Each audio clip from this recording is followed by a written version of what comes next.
Bismillah wassalatu wassalamu ala Rasulillah wa ala alihi wa sahbihi wa mawalah wa la hawla wa la quwata illa billahi wa ba'du. Alhamdulillah, segala puja dan puji hanya milik Allah subhanahu wa ta'ala. Salawat dan juga salam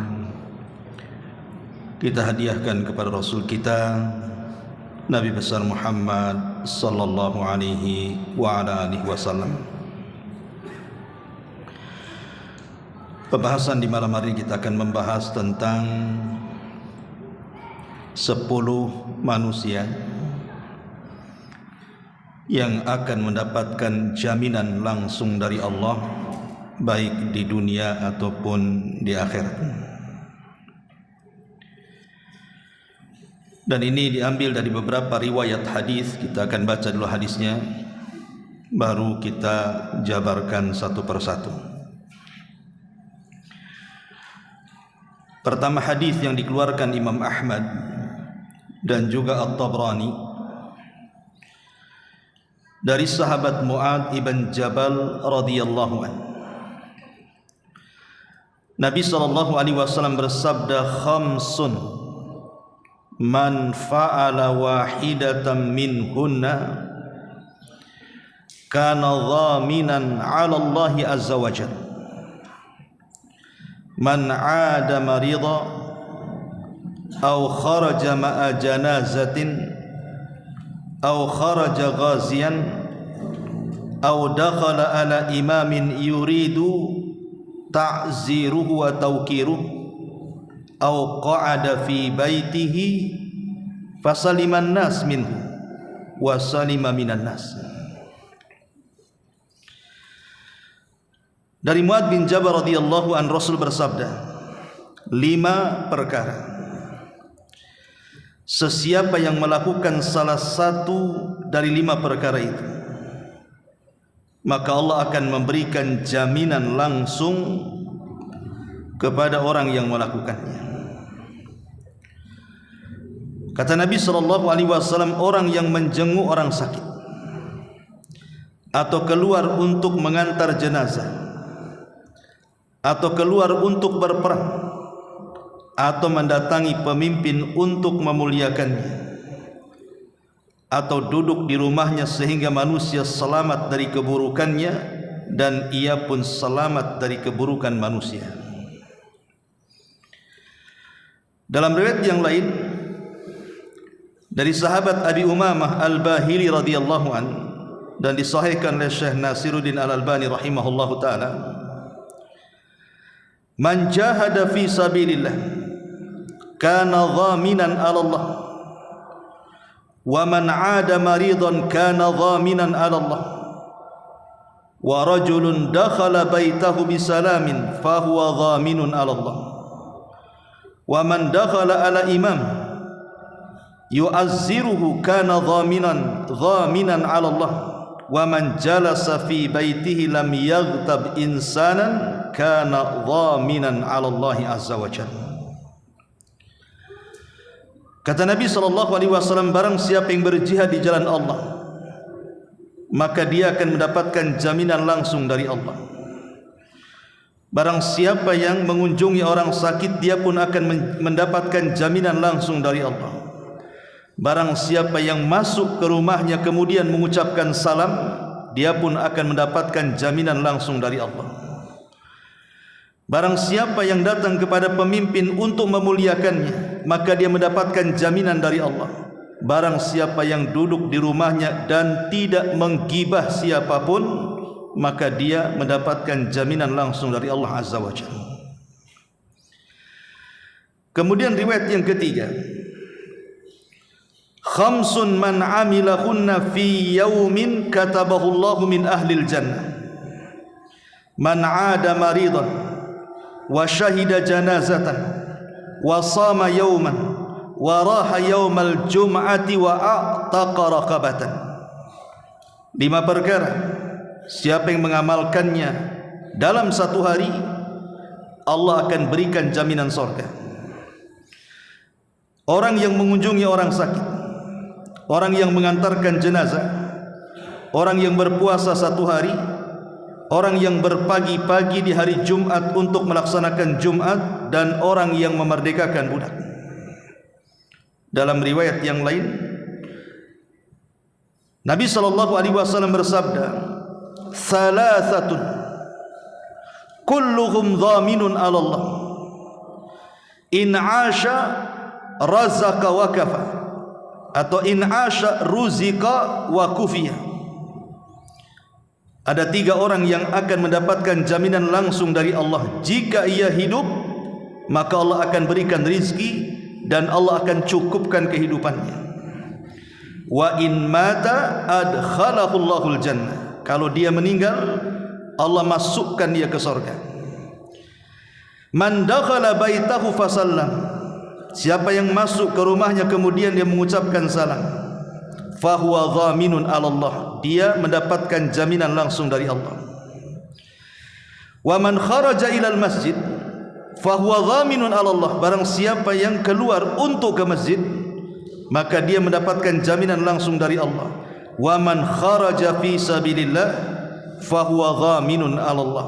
Maka barang siapa yang keluar dalam rangka jihad di jalan Allah, maka dia akan mendapatkan jaminan dari Allah Subhanahu wa taala.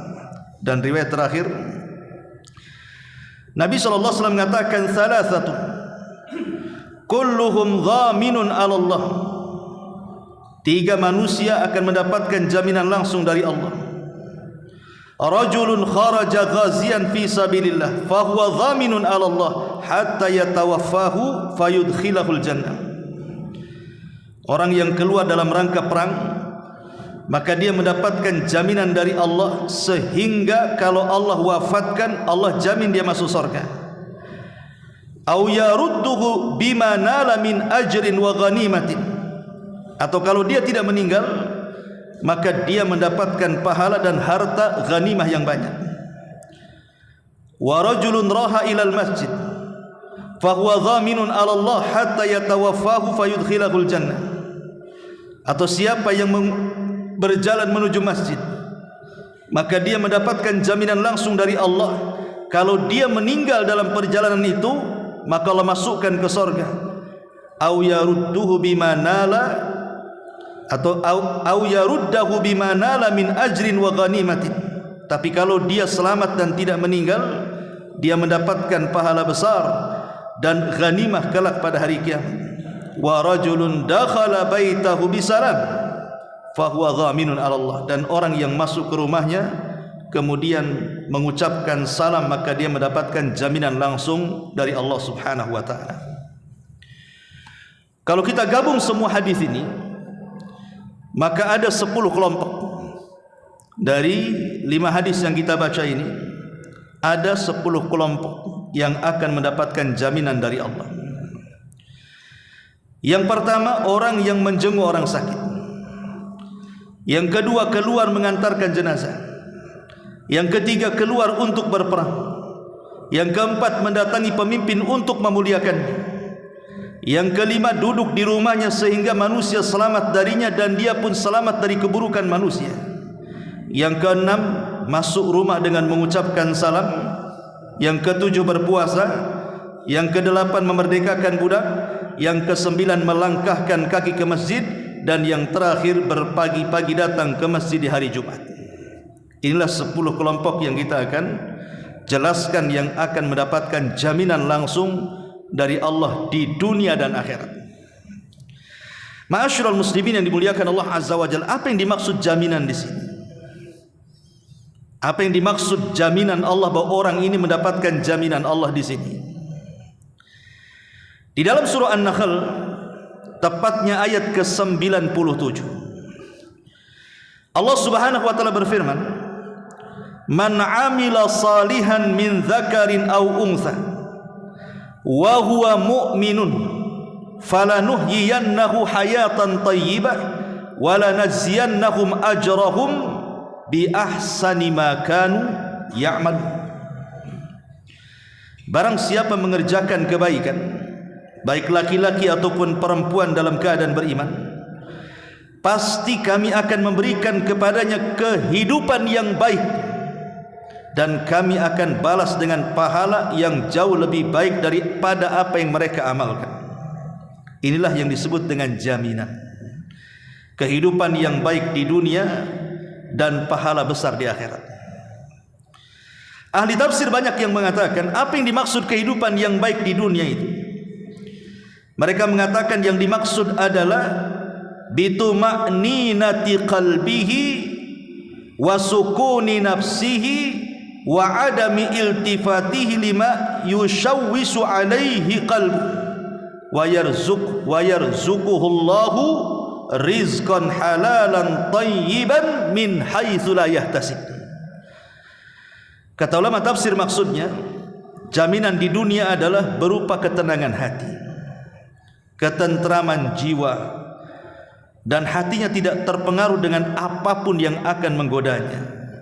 Dan Allah akan memberikan rizki dengan rizki yang halal, bahkan dari rizki yang datang dari arah yang tidak disangka-sangka. Inilah jaminan di dunia.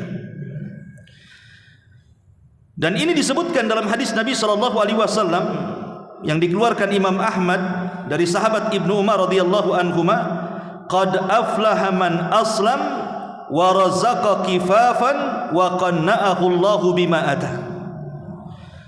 Sesungguhnya sangat beruntung orang yang masuk ke dalam hidayah Islam kemudian mendapatkan rizki yang cukup dari Allah, dan Allah menganugerahkan kepadanya sifat qanaah, merasa cukup dan puas dengan rizki yang Allah anugerahkan kepadanya. Dan Rasul juga mengatakan, man asbaha minkum aminan fi sirbihi mu'afan fi jasadihi indahu qutu yaumihi faka'annama hizat lahu dunya. Barang siapa di antara kalian mendapatkan rasa aman di rumahnya, pada diri, keluarga atau masyarakatnya, diberikan kesehatan badan dan tidak ada penyakit yang menerpanya, dan memiliki makanan pokok pada hari di rumahnya, seolah-olah dia menggenggam satu dunia. Inilah jaminan di dunia. Jaminan di dunia berupa ketenangan hati. Hati itu kalau tenang, ikhwatu fiddin, semua masalah bisa diurai. Tapi kalau hati rungsep, kacau, masalah kecil saja sudah kebingungan untuk menyelesaikannya. Kemudian juga keamanan. Allah berikan keamanan, dan keamanan itu sesuatu yang sangat besar dari nikmat Allah Azza wa Jalla. Dengan aman kita bisa ke pasar, kita bisa ke masjid, kita bisa taklim, kita bisa macam-macam. Coba antum lihat negeri-negeri yang perang tuh, seperti Palestina. Tinggal di rumah saja tidak aman, takut dirudal. Mau ke masjid tidak aman, takut dibom. Mau jalan-jalan juga tidak aman, takut diseniper. Apalagi itulah orang yang hidup tidak aman. Karena aman itu nikmat Allah yang besar dan ini jaminan dari Allah. Kemudian juga kesehatan badan. Orang yang sakit itu stres, apalagi sakitnya parah kan. Terkadang kenikmatan dunia dicabut satu persatu dari dirinya, mulai kenikmatan badannya, kenikmatan keluarganya, kenikmatan teman-temannya mulai menjauh, dan begitu seterusnya. Tidak enak orang sakit itu.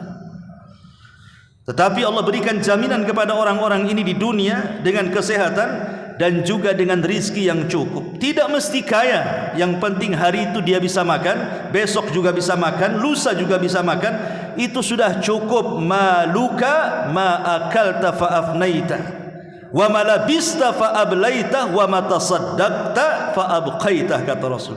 Hartamu yang kau makan habis, yang kau pakai usang, yang kau sedekahkan, itulah yang bermanfaat. Ma'asyiral muslimin, ini jaminan di dunia. Adapun di akhirat ya sudah jelas. Jaminannya adalah ma la ainun ra'at wala udhunun sami'at wala khatara ala qalbi bashar. Nikmat yang tidak pernah dilihat mata, didengar telinga, terlintas pun tidak. Itulah yang disebut dengan sorga. Siapa orang-orang yang akan mendapatkan jaminan begitu besar ini? Tadi disebutkan 5 riwayat tentang orang-orang yang dapat jaminan-jaminan itu. Yang pertama, orang yang berjihad dulu. Kita ambil poin dari jihad. Ma'asyiral muslimin yang dimuliakan Allah Subhanahu wa taala. Nabi pernah mengatakan di hadapan para sahabat, "Ala ukhbiruka bi ra'sil amri wa amuduhu wa dhirwatus sanami." Maukah aku kabarkan kepada kalian, kata Rasul, pokok urusan hidup manusia, tiang-tiang agama, dan puncak amal terbaik dalam Islam. Sahabat mengatakan, "Qultu bala ya Rasulullah," tentu wahai Rasul, apa itu? Maka Nabi SAW mengatakan, "Ra'sul amri al-Islamu." Pokok urusan hidup manusia adalah Islam. Kalau antum hendak kumpul, bicarakan Islam. Kalau mau ngobrol, selipkan Islam. Kalau mau nulis, tulislah Islam. Islam di pasar, Islam di rumah, Islam di jalan, itulah Islam, harus ada di mana-mana. Karena itu pokok urusan hidup manusia. Jangan hanya ada di masjid, di majelis taklim, di luar pula tidak.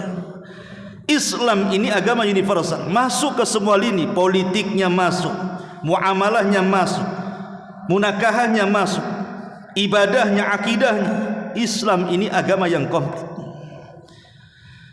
Jangan sampai kemudian dibagi-bagi. Oh, Islam, kalau cerita Islam ke masjid sana, ini di kantor waktunya kerja, kerja pun diatur dalam Islam. Karena itu adalah pokok urusan kita.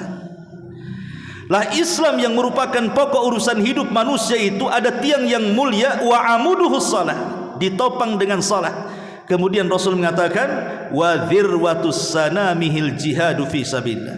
Tetapi yang paling tinggi amal dalam Islam adalah jihad di jalan Allah Subhanahu wa taala, perang. Makanya Nabi SAW mengatakan, orang yang tidak berperang, minimalnya tidak ada niat untuk berperang, berarti ada kemunafikan dalam hatinya. Oke lah, kita tidak bisa berperang karena kita bukan negeri yang sedang berperang, tapi minimalnya ada niat untuk perang. Sebab kalau dua-duanya tidak ada, maka dianggap ada syu'bah min syu'batin nifaq, kata Rasul. Di hatinya ada kemunafikan. Ma'asyiral muslimin yang dimuliakan Allah Subhanahu wa taala, dan jihad ini amalannya luar biasa. Apa kata Rasul? Lisyahidi indallahi sittu khisalin. Orang yang mati syahid, orang yang berperang kemudian meninggal dan mati syahid, Allah menyediakan 6 keutamaan. Yughfaru lahu fi awali daf'i. Allah ampuni semua dosa di awal meninggalnya. Wa yura maq'adahu minal jannah, diperlihatkan tempat duduknya di sorga. Wa yujaz min adzabil qabri, tidak akan tersentuh azab kubur. Wa ya'man minal faza'il akbar, dia akan aman dari ketakutan yang sangat besar pada hari kiamat. Wa yudau ala ra'sihi tajul waqah, disediakan piala di kepalanya dari yakut. Kemudian kata Nabi SAW, wa yuzawwiju ithnataini, dan dinikahkan dengan ithnataini wa sab'ina zaujatan minal huril in, 72 bidadari sorga. Wa yushaffa atau wa yushaffi'u fi sab'ina min aqaribihi, dan dia akan memberikan syafaat 70 orang dari keluarganya. Cukuplah ini keagungan orang yang berperang dan mati syahid. Lihat keutamanya luar biasa. Makanya tidak ada satupun para sahabat kalau diajak jihad menolak. Padahal Allah mengatakan, kutiba alaikumul qital wa huwa kurhul lakum, telah diwajibkan kepada kalian perang dan itu sesuatu yang dibenci oleh kalian. Bagaimana perang tidak dibenci? Karena perang itu memutus kenikmatan kita dengan dunia. Masalahnya sewaktu-waktu kita bisa mati, sehingga harta, kebun, kendaraan, uang sewaktu-waktu bisa ditinggalkan.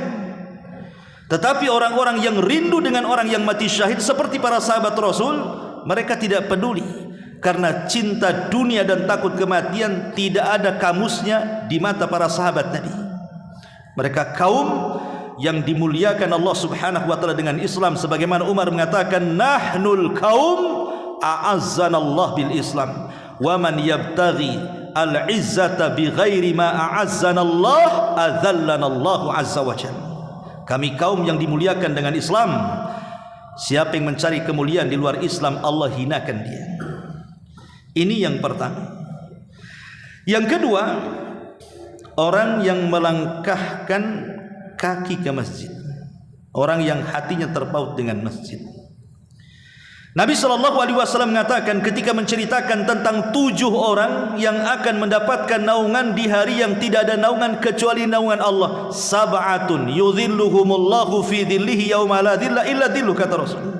7 kelompok yang akan mendapatkan naungan di hari yang tidak ada naungan kecuali naungan arasy Allah Subhanahu wa taala. Matahari didekatkan 1 mil, panas luar biasa, keringat bercucuran.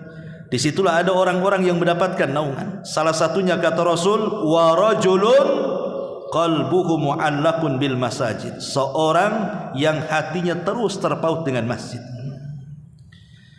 Nabi SAW sampai mengatakan, a'zamun nasi ajran fi salati ab'aduhum fa ab'aduhum mamshan. Orang yang paling banyak mendapatkan pahala dalam salat adalah mereka yang paling jauh jarak rumahnya antara rumah ke masjidnya. Walladhi yantadiru salata hatta yusalliyaha ma'al imam a'zamu ajran minalladhi yusalli thumma yanam. Kata Rasul, dan orang yang menunggu salat sehingga dia melaksanakan salat berikutnya bersama imam, itu lebih besar pahalanya dibandingkan orang yang melaksanakan salat kemudian dia tidur. Lihat bagaimana kata Rasul, orang yang paling jauh dari masjid, kalau dia ke masjid itu pula yang paling banyak pahalanya. Di zaman Rasul dijelaskan oleh sahabat Ubay bin Ka'ab. Ada sahabat namanya Ubay ibn Ka'ab radhiyallahu anhu bercerita. Jadi ada seseorang itu sangat jauh rumahnya dari masjid. Kemudian ditawarkan kepadanya, "Lawishtaraita himaran yarkabuhu fi zulumai wa fir ramdai." Sekiranya engkau membeli seekor keledai supaya kamu dengan keledai itu bisa melewati kegelapan ataupun panas kerikil di siang hari. Karena kalau pulang dari sholat isya kan sudah malam gelap. Kalau sholat pemanya di siang hari padang pasir panas, berilah keledai biar enak. Kan rumahmu jauh dari masjid. Kemudian sahabat ini mengatakan, ma yasurruni anna manzili ila jambil masjid, inni uridu an yuktabli mamshaya ilal masjid wa ruju'i idza raja'tu ila ahli. Kemudian orang ini mengatakan, aku tidak ingin rumahku di samping masjid, sebab aku ingin jalanku ke masjid dan pulangku ke rumah semua dicatat pahala. Kemudian Rasulullah SAW mengatakan, qad jama'allahu laka dzalika kullah. Kalau begitu Allah telah kumpulkan semua pahala ketika berangkat dan pulang, semuanya untukmu, katanya. Artinya di sini ada keutamaan orang yang melangkahkan kaki ke masjid, kan?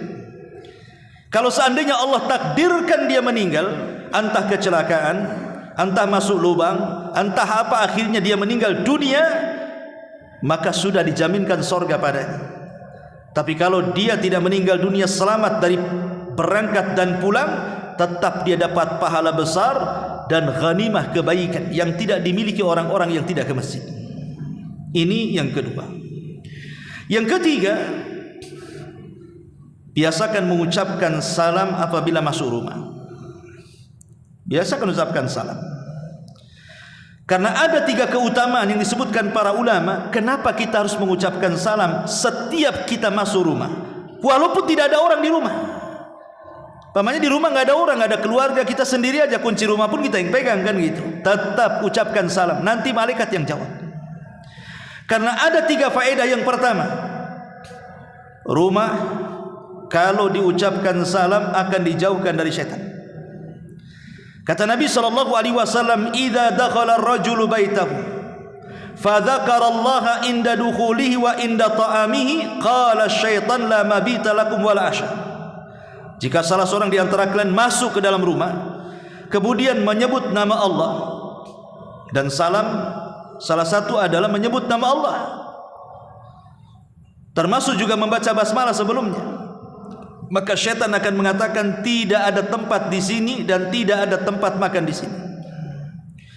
Wa idza dakhala falam yadhkurillah inda dukhulihi, kalau dia masuk rumah tidak ada basmalah, tidak ada salam, qala syaitan adraktumul mabit.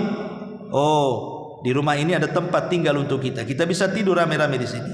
Wa idza lam yadhkurillah inda ta'amihi qala adraktumul mabita wal asya. Tapi kalau dia masuk rumah sudah tidak salam, makan pun tak baca basmalah, maka syaitan mengatakan, oh di sini ada tempat enak, nyaman untuk tidur dan juga ada makan malam bagi kita. Lihat, gara-gara tidak baca basmalah dan salam, rumah kita dipenuhi dengan syaitan. Kemudian yang kedua, dapat berkah. Kita yang mengucapkan dapat berkah, seluruh orang yang di rumah itu akan diberkahi Allah. Kata Nabi SAW, idza dakhaltum buyutan fasallimu ala anfusikum tahiyatan min indillah mubarakatan tayyibatan.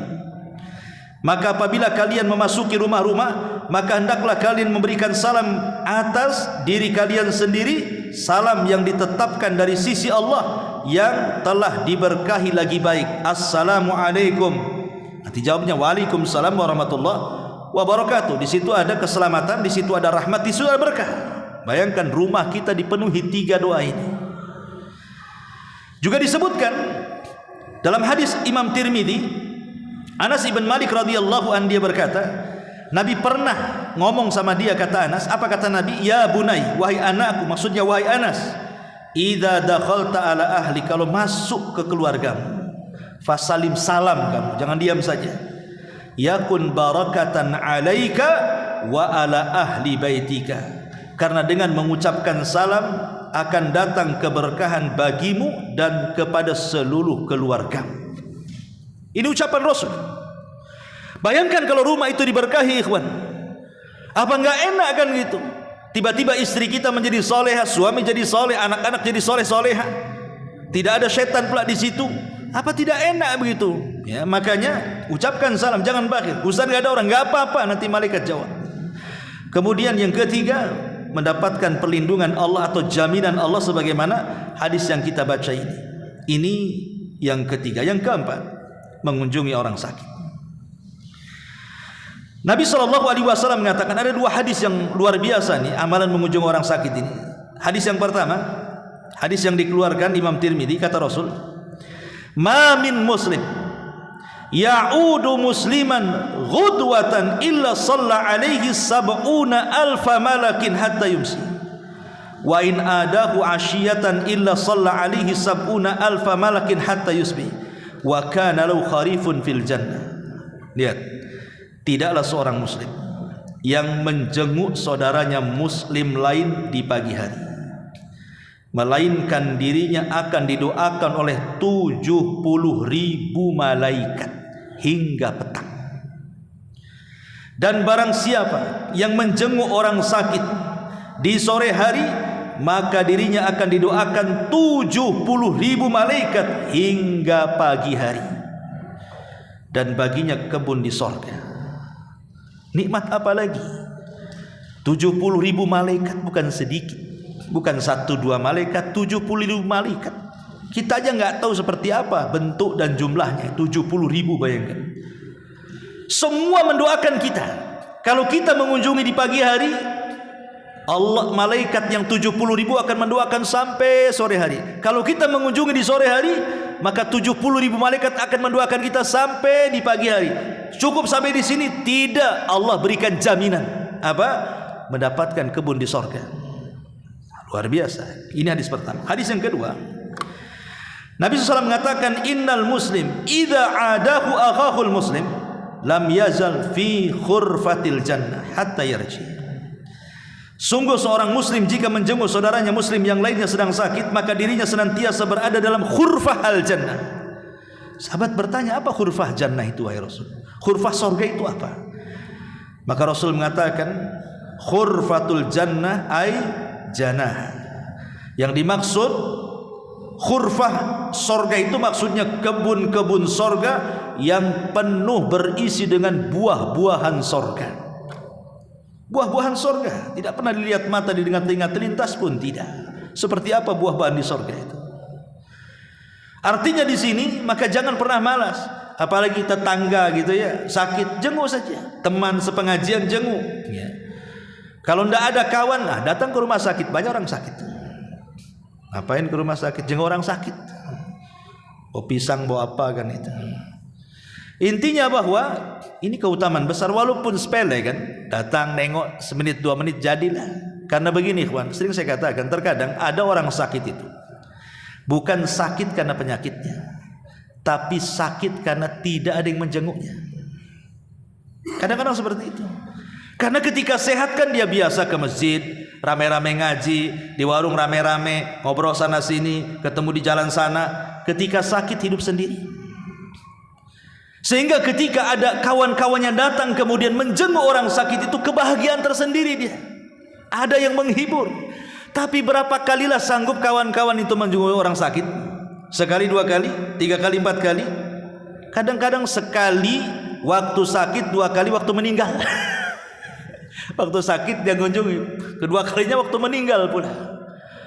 Kadang-kadang orang sakit lebih sakit ketika tidak ada yang mengunjunginya. Ujung-ujungnya siapa yang menemaninya? Ya orang rumah saja, siapa lagi? Orang rumah saja.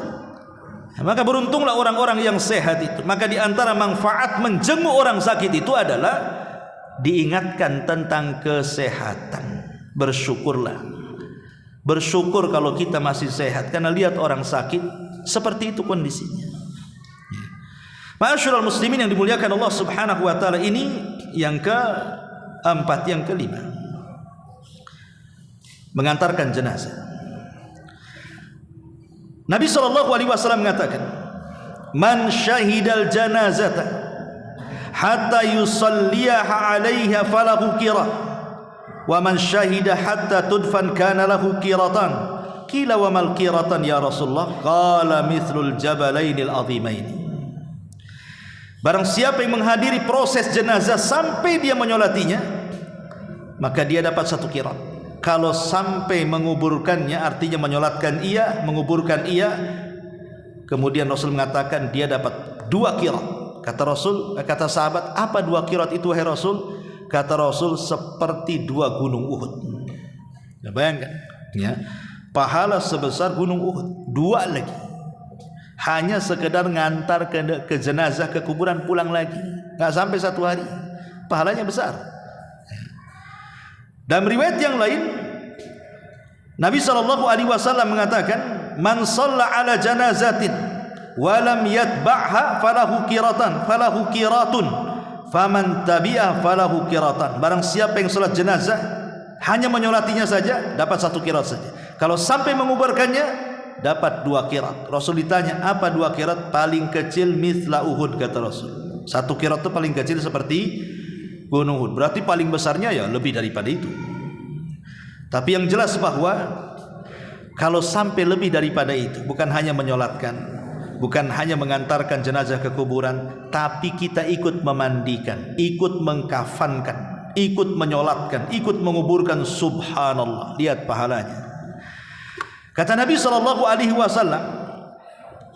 dalam sebuah hadis, man ghassala mayyitan fakatama alaihi ghufira lahu 40 marratan, wa man kaffana mayyitan kasahu Allahu min sundusin wa istabra minal jannah, wa man hafara lil mayyiti qabran wa man hafara li mayyitin qabran fa ajnahu fihi ujriya lahu minal ajri ka ajri maskanin askanahu ila yaumil qiyamah. Barang siapa yang memandikan jenazah dan ia menyembunyikan cacat aib jenazah yang dimandikannya, niscaya dosanya akan diampuni sebanyak 40 kali. Barang siapa yang mengkafani jenazah, niscaya Allah akan memakaikan kepadanya kain sutra yang halus dan tebal kelak di sorga. Barang siapa yang menggalikan kuburan untuk jenazah, maka dia memasukkannya ke dalam kuburan tersebut, maka dia akan diberikan pahala seperti pahala membuatkan rumah yang jenazah itu tempatkan di dalamnya sampai kiamat dibangkitkan. Subhanallah. Kalau itu prosesnya dari awal sampai akhir, kita semua besar pahalanya, kawan. Ma'asyiral muslimin yang dimuliakan Allah Azza wa Jalla, tentu kalau kita mengiringi jenazah dari rumah sampai kuburan, bukan hanya melangkahkan kaki kuburan, tidak. Ingat, masuk kubur itu ada adab-adabnya. Minimalnya ketika kita mengantarkan jenazah ke kuburan itu adalah dua faedah yang bisa antum bawa. Yang pertama, intifa'uz zair bi dzikril maut. Adalah manfaat ketika kita mengantarkan jenazah ke kuburan itu, kita diingatkan dengan kematian. Jangan berlalu begitu saja, bahwa kita juga sekarang dia yang di keranda, besok pula yang ada kita di situ. Kemudian ketika kita melihat saudara kita dimasukkan ke liang lahat, iya sekarang dia yang dimasukkan, boleh jadi besok pula kita yang dimasukkan di situ. Ketika kita melihat keluarganya menangis karena kehilangan orang dicintainya, boleh jadi kita nanti yang ditangisi manusia. Ingat kematian. Yang kedua, naf'ul mayyit wal ihsan ilaihi bis salami alaihi wad du'a wal istighfar lahu. Kemudian juga yang kedua, berikan manfaat kepada jenazah yang kita hantarkan itu. Apa manfaatnya? Ucapkan salam, doakan kebaikan, dan mintakan ampun kepadanya. Makanya ada 3 doa jangan sampai antum lewatkan di kuburan sebelum pulang. Jadi ketika umpamanya mayat ini sudah dikuburkan, jangan langsung pulang.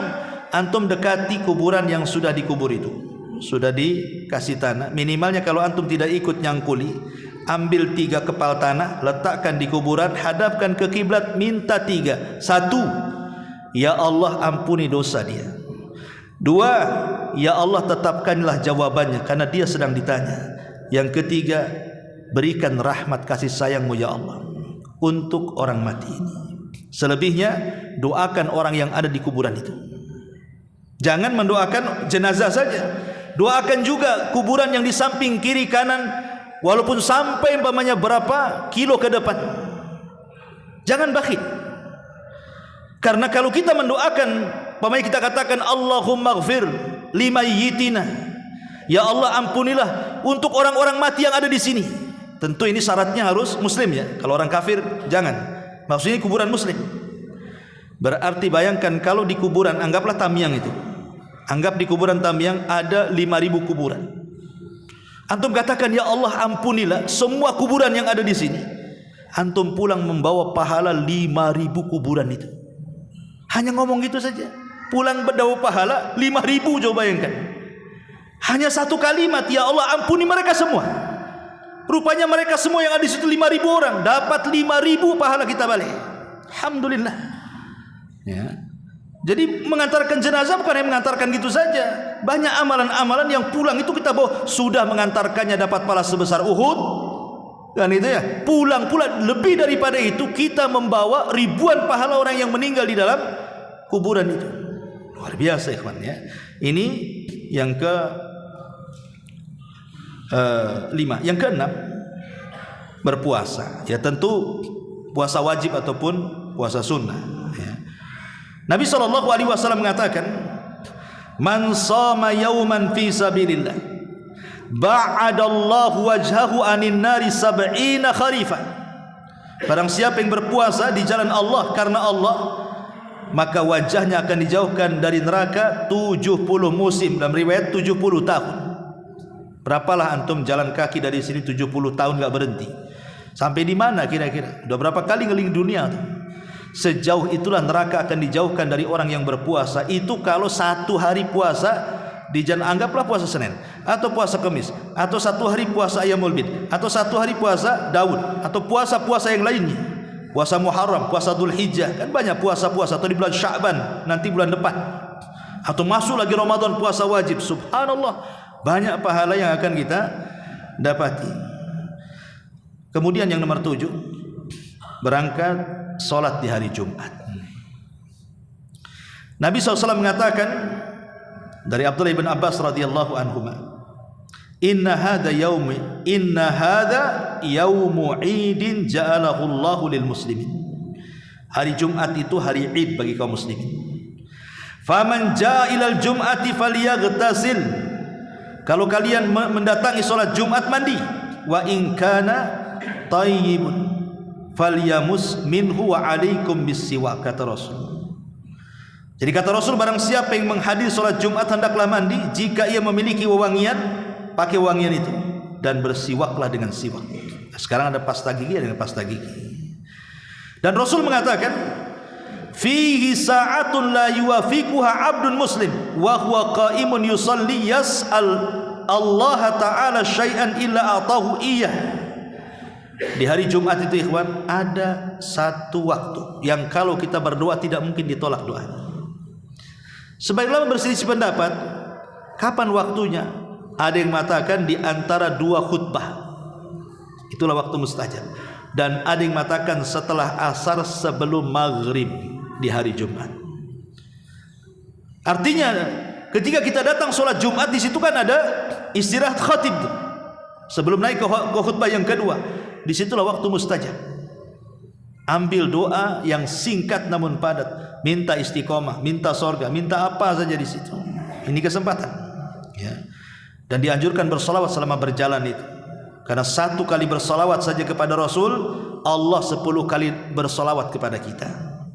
Bayangkan, satu kali kita ngomong Allahumma sholli ala Muhammad di hari Jumat sambil jalan Jumatan tuh, artinya ya Allah, pujilah Rasulullah di hadapan para malaikat yang ada di langit. Itu arti salawat. Jadi kalau antum mengucapkan Allahumma sholli ala Muhammad, artinya ya Allah, pujilah Nabi kami Muhammad di hadapan para malaikat yang ada di langit sana. Kalau kita ngomong satu kali, maka Allah akan bersalawat 10 kali kepada kita. Kita akan dipuji di hadapan malaikat 10 kali. Allah lagi yang muji di hadapan malaikatnya. Bayangkan, itu satu kali salawat. Gimana kalau 2-3 kali, ratusan atau ribuan salawat dari Jumat? Masya Allah, jadi selebritis langit antum. Malaikat akan memuji kita satu langit, bayangkan. Ma'asyiral muslimin yang dimuliakan Allah Azza wa Jalla.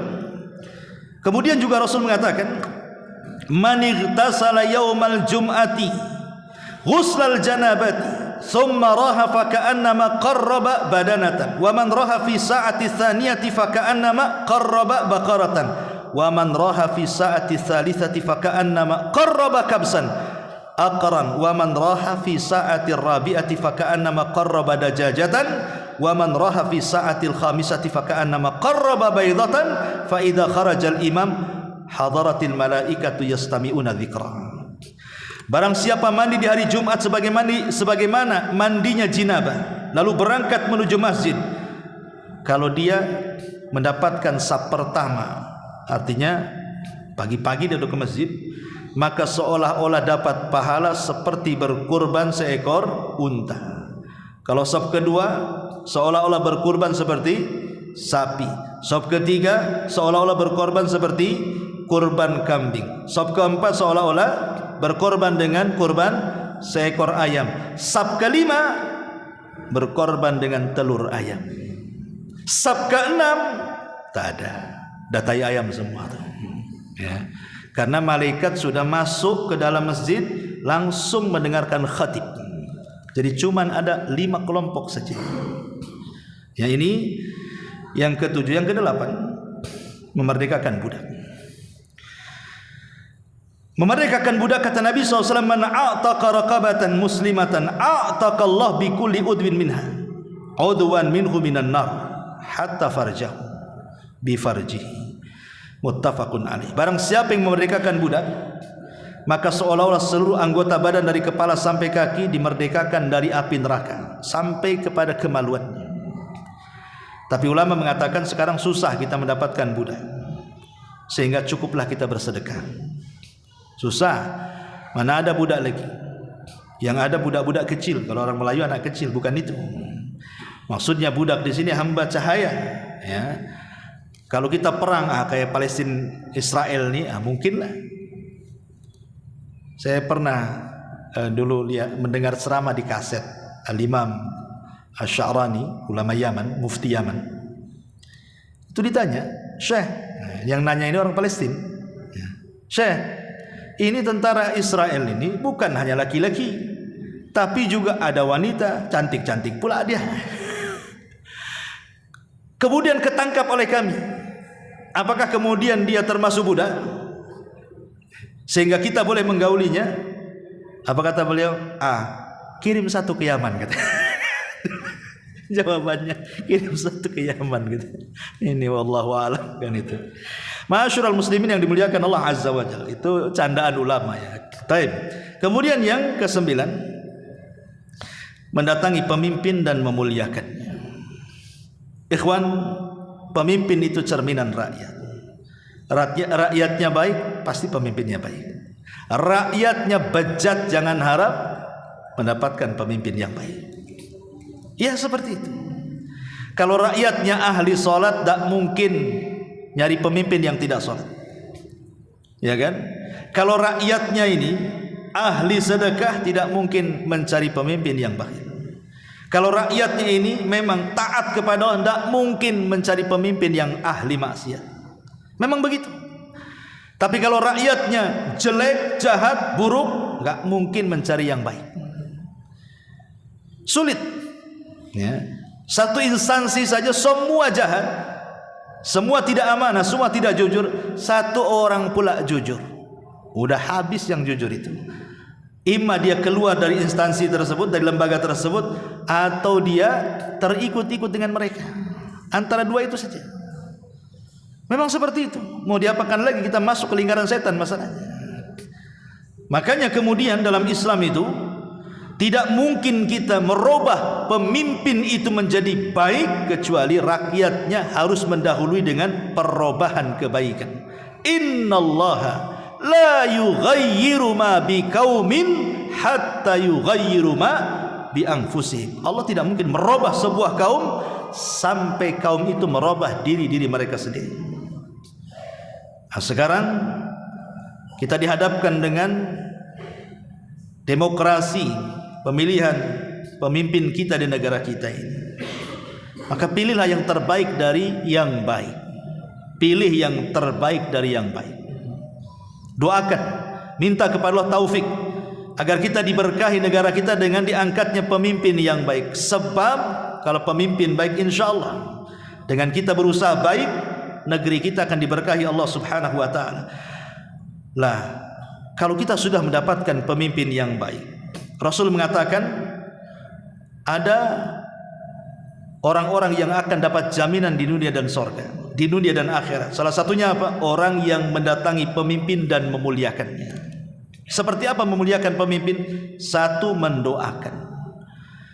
Kata Abdullah ibn Mubarak rahimahullahu ta'ala, lau kana li da'watun mustajab la da'autul imam.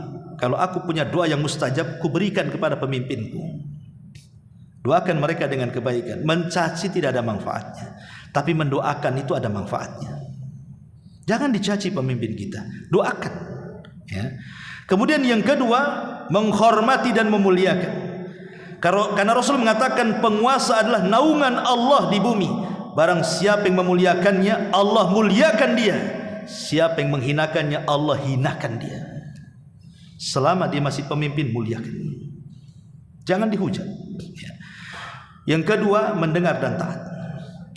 Kata Rasul, walaupun pemimpin kita ini seorang budak yang tidak layak, tapi kalau dia berkuasa, wajib mendengar dan taat. Yang ketiga, kalau bisa nasihat, memberikan nasihat. Karena Nabi SAW mengatakan, afdalul jihad kalimatul haq inda sultanil jair. Seutama-utama jihad adalah kalimat kebenaran yang disampaikan kepada para penguasa zalim. Kalau kita sanggup ya, dengan kekuatan, enggak sanggup dengan lisan, enggak sanggup dengan hati, walaupun itu selama-lamanya iman. Kemudian juga yang keempat, membantunya, memberikan ide terbaik untuk pembangunan negara, memberikan ide terbaik ya, untuk kemajuan dan begitu seterusnya. Dan ingat, kalau Allah takdirkan, rupanya negeri kita dipimpin orang yang jauh lebih jahat daripada sebelumnya, lebih zalim daripada sebelumnya. Allah takdirkan seperti itu. Maka kewajiban kita perbanyak istighfar. Kewajiban kita adalah memperbanyak istighfar. Karena urusan kekuasaan, kedudukan dan kerajaan itu semua milik Allah, ikhwan. Ya. Allah yang berhak menurunkan dan mengangkat. Pemimpin yang jahat pasti kebijakannya juga akan jahat. Boleh jadi di akhirnya membolehkan diskotik, memabuk-mabukan, perzinahan di mana-mana, kekacauan di mana-mana dari segi maksiat kan. Maka kita lawan rakyatnya dengan istighfar. dan doakan hidayah kepada pemimpin kita. Dan yang terakhir tentu yang ke-10, duduk di rumah menghindari fitnah dan tidak membuat fitnah. Menghindari fitnah dari manusia dan jangan buat fitnah dari manusia kepada manusia. Memperbanyak duduk di rumah. Tetapi jangan pula udah duduk di rumah gibah pula di rumah. Nah, ini ngapain juga di rumah? Kan ada orang itu yang hobinya gibah di rumah, gibah di luar rumah juga gibah. Di mana-mana gibah. Jangan mencaci maki orang lain dan jangan mau juga dicaci maki orang kan. Tapi namanya kama tadinu tudan al jaza min jinsil amal, itu kan ada kaidah ya. Kama tadinu tudan, sebagaimana engkau berlaku seperti itu, maka akan ada yang berlaku yang sama kepada anda. Kita menggibah saudara kita, nanti Allah kirim orang menggibah kita. Kita mendolimi orang, nanti Allah akan mengirim orang mendolimi kita. Kita mencaci maki orang, nanti Allah akan kirim orang mencaci kita. Karena balasan itu disesuaikan dengan perbuatannya. Maka ketika kemudian kita niatkan, malas keluar rumah, kenapa? Daripada saya di luar rumah tidak ada manfaatnya, bagus di rumah. Terhindar dari fitnah pagi zaman sekarang, syahwat, subhat di mana-mana. Adalah di rumah saya habis kerja balik, enggak usah kemana-mana kelayapan kan itu.